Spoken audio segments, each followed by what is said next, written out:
Hi, good morning. So today we're going to be reading Psalm 60. And Psalm 60 is in reference to 2 Samuel chapter 8, verse 13. It says, "For the director of music to the tune of the Lily of the Covenant, a miktam of David, for teaching, when he fought Aram Naharaim and Aram Zobah, and when Joab, which is his military leader, returned and struck down 12,000 Edomites in the Valley of Salt." And yet 2 Samuel 8 talks about 18,000. Obviously, there's some history here that I'm not too fully aware of what's going on. But nonetheless, David once again is crying out to the Lord. So I thank you, Father, for your word. I ask that you just reveal to us what you want to reveal to us, Lord. In Jesus' name I pray. Amen. You have rejected us, O God, and burst forth upon us. You have been angry. Now restore us. You have shaken the land and torn it open, mended its fractures, for it is quaking. You have shown your people desperate times. You have given us wine that makes us stagger. But for those who fear you, you have raised a banner to be unfurled against the bow. Selah. Save us and help us with your right hand, that those you love may be delivered. God has spoken from his sanctuary. In triumph I will parcel out Shechem and measure off the valley of Succoth. Gilead is mine and Manasseh is mine. Ephraim is my helmet, Judah my scepter, Moab is my wash basin.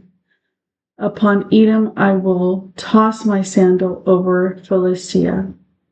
I shout in triumph. Who will bring me to the fortified city? Who will lead me to Edom? Is it not you, O God, you who have rejected us and no longer go out with our armies? Give us aid against the enemy, for the help of man is worthless.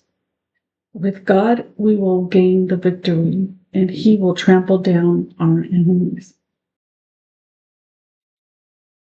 Well, this one's a little tough, but all I know is that it's in reference to 2 Samuel. And there's a lot going on in actually 2 Samuel chapter 7. I love David's prayer. And then now we have, since Samuel the prophet has died, now there's Nathaniel that is being the voice of God and speaking to David and telling David that David, even with all the spoil from defeating, at this time he's defeated all the Philistines, he's taken back Jerusalem.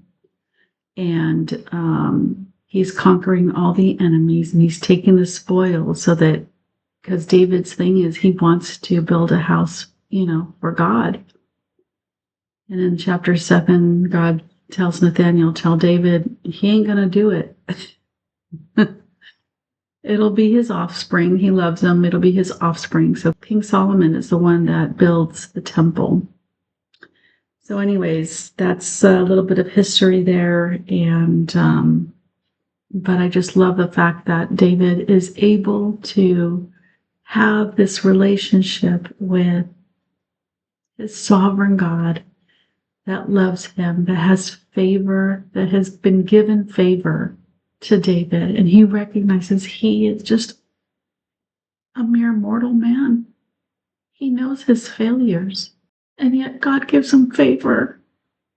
So much favor that even God says that your name will be remembered forever.